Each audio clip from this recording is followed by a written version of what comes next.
Oke teman-teman, mari kita bedah sebuah studi kasus yang sangat penting. Kita akan melihat momen di mana birokrasi bertemu dengan realita, terutama di pulau-pulau terpencil. Disinilah wajah negara yang sesungguhnya, bukan yang ada di teori, terlihat jelas oleh warganya.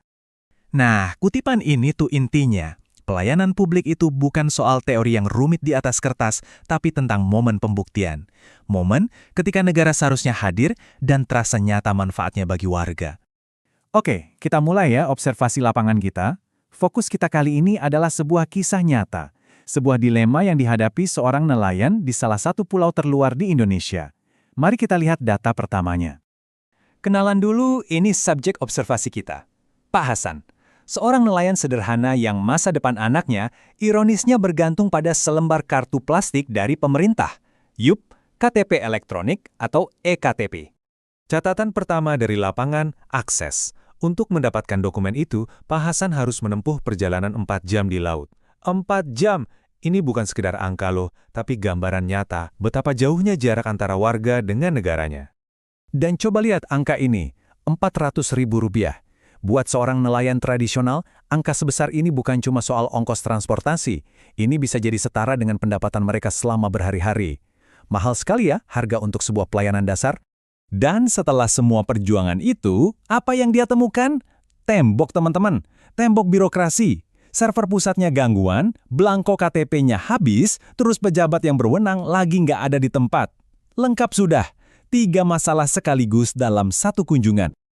Nah, sekarang ayo kita pakai kacamata kita sebagai mahasiswa administrasi publik.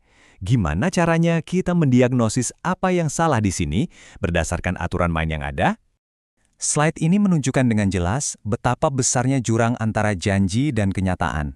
Di satu sisi, ada undang-undang yang menjamin kepastian, di sisi lain, ada realita Pak Hasan yang penuh ketidakpastian dan biaya yang sangat besar.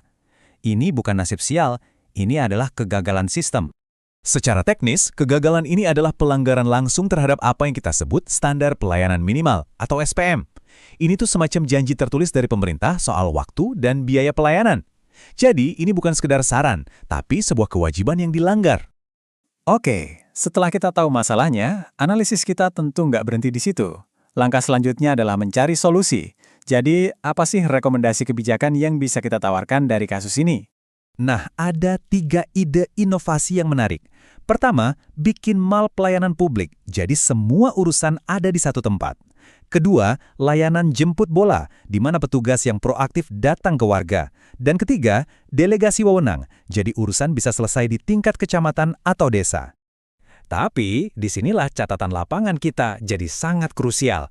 Di zaman yang serba digital ini, kita sering lupa satu hal. Di wilayah kepulauan yang sinyal internetnya susah, aplikasi canggih malah bisa jadi masalah baru. Konteks geografis itu penting banget. Inovasi yang paling efektif seringkali malah yang paling sederhana dan non-digital. Contohnya, mendelegasikan wewenang ke tingkat desa. Kenapa? Karena ini solusi yang paling adaptif dan yang paling mendekatkan negara langsung ke warganya. Nggak perlu lagi perjalanan mahal dan berisiko. Dari semua data dan analisis tadi, kita sampai pada kesimpulan yang paling mendasar. Ini bukan melulu soal teknologi, prosedur, atau anggaran. Ini soal sesuatu yang lebih dalam. Ingat, teknologi itu cuma alat bantu. Kalau alatnya rusak, bukan berarti pelayanannya berhenti total kan? Seharusnya, sistem nggak ikut lumpuh dan memulangkan orang seperti Pak Hasan dengan tangan hampa. Harus ada solusi alternatif. Jadi perbaikan yang paling fundamental itu bukanlah server baru atau kapal yang lebih cepat, melainkan perubahan pola pikir. Dari birokrasi yang ingin dilayani, menjadi birokrasi yang benar-benar punya serving attitude, sikap untuk tulus melayani. Jadi, pertanyaan penutup dari observasi kita adalah ini. Saat teknologi gagal dan prosedur menjadi kaku, apa sih yang sebenarnya tersisa dari sebuah pelayanan publik? Kalau kita lihat dari kasus Pak Hasan, jawabannya jelas. Yang tersisa adalah manusianya,